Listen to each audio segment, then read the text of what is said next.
Today's Machine Minute is brought to you by Baby Lock and the Symphony Machine. Triangles.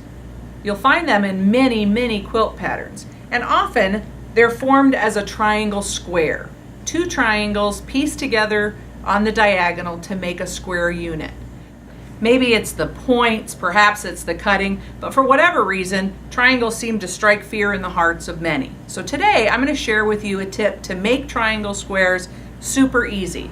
You'll get a pair of triangle squares and you don't have to cut any triangles. Start out by cutting 2 squares of fabric. You can layer your fabrics before you start so that you can cut them at the same time and you don't have to match your pairs up later.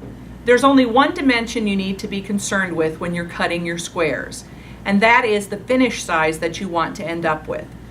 You're going to add 7/8 inch to that finished measurement for this method. So if your 3-inch finished measurement is what you're going for, you're going to cut your squares at 3 7/8 inch. Lay your pair of squares down, take a ruler and a marking pen, and it doesn't matter at this point if the marking pen is erasable or not, because it's not going to be shown in your finished piece.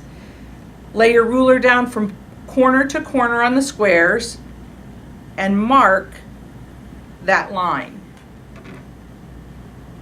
Then take your pair to the machine and you're going to sew a 1/4 inch on either side of that marked line.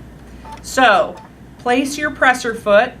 If you're using the edge of your presser foot as your 1/4 inch guide, use that as your line along the edge of the line that you drew and sew down one side.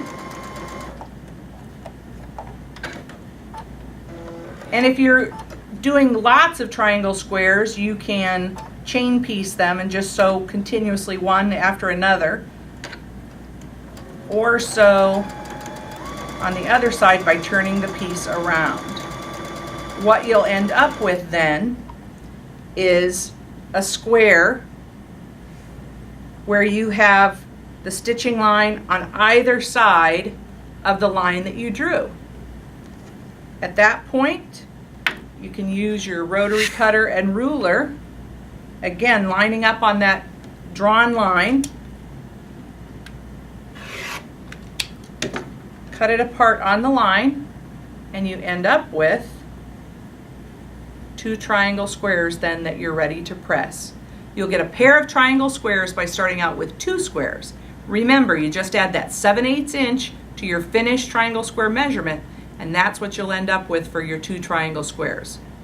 Try it. I think you'll like it.